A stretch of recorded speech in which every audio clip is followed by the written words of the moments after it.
You probably read the title and rolled your eyes thinking, oh no, not another one of these videos. And honestly, I don't blame you.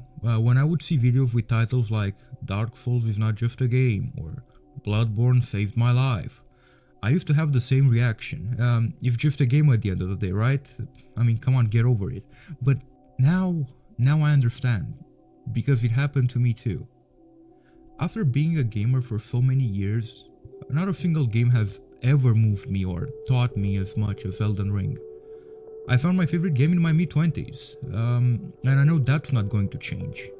So, let's go back at the beginning. I was already a fan of the Soulsborne genre. After my first summer job, I used my paycheck to buy a PlayStation just so I could play Bloodborne.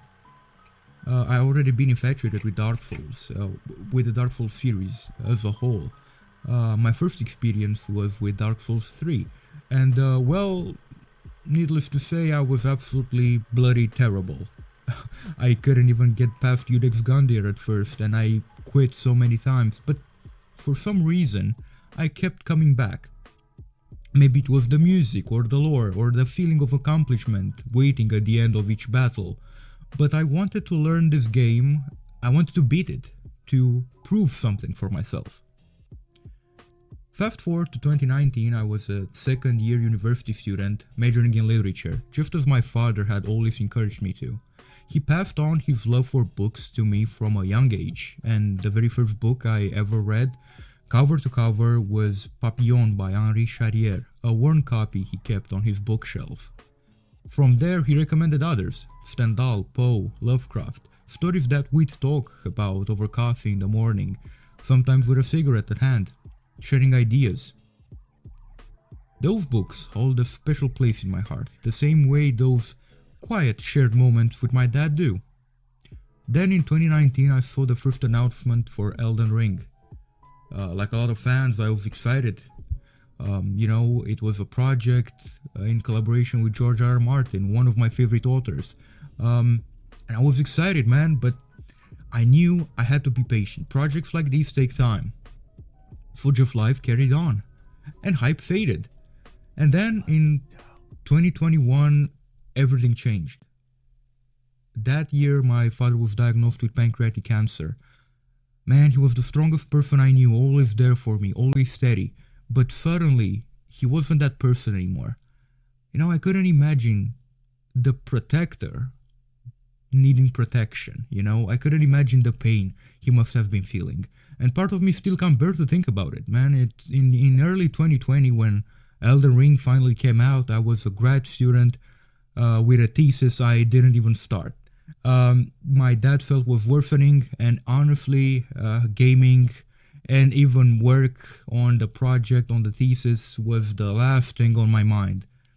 I wanted to quit. I wanted to freeze my year and, start fresh another time and so on and so forth. But he encouraged me not to. And he told me that, come on, you waited for Elden Ring for so much time. It might be good for you. It might be good to let go, to escape for a while, just as he taught me to do with books when I was younger. So I got the game, and even before pressing play, I felt something shift. Man, it was the opening song, the atmosphere of that song. I know it felt like it washed over me. I know it sounds strange, but in that moment I felt hope. I listened to the song more than I actually played the game at first.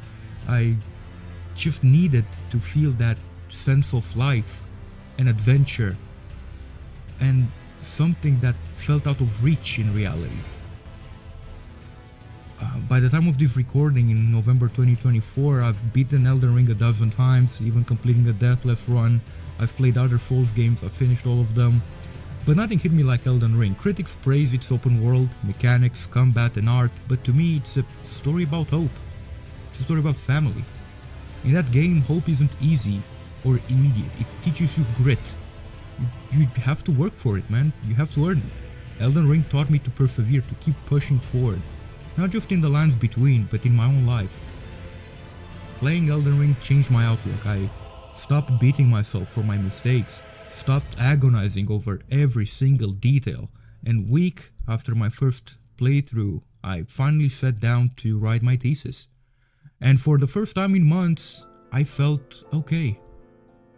But that wasn't the end of the struggle. I was late writing many nights, and my father often needed help in the night when he didn't want to wake up my mom. I remember sitting at my desk typing out a chapter with tears streaming down my face, doing everything I could do to keep quiet so he wouldn't hear me from my next room. I never cried in front of him. Well, as a context, I always wanted to be a teacher. July finally arrived and it was the time to present my thesis. I dedicated it to my dad, a paper on H.P. Lovecraft, one of the authors that he would introduce me to.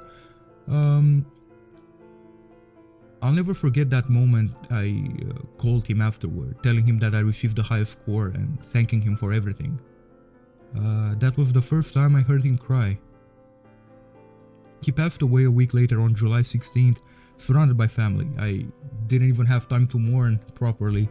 The same day he passed, I found that I hadn't received the exam score I needed to teach, and I contested it, knowing it was a mistake.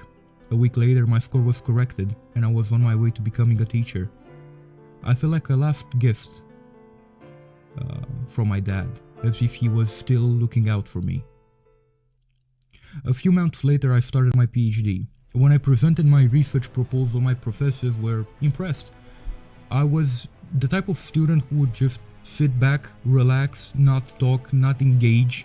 And now, for the first time, I was engaged, I was interested, and they were impressed. I was accepted as the top candidate in my program, with a scholarship that supported my studies. It was a moment of clarity and purpose, one that felt like the culmination of all he had instilled in me. I remember to this day a conversation I had with my mom, telling her that, at least I'm a teacher now, I have a job, I have a steady job mostly, and I could pay for the program if needed be. But it wasn't the case. Elden Ring taught me to never back down, to keep moving forward, even when things seem impossible. It's more than just a game. It's a journey that shaped my own path. A reminder that no matter how dark the world seems, there's always light somewhere, even if you have to fight to reach it. In the lands between, I learned that hope is unkillable. It always comes back. And in my own life, that hope, that resilience, I learned will live on forever.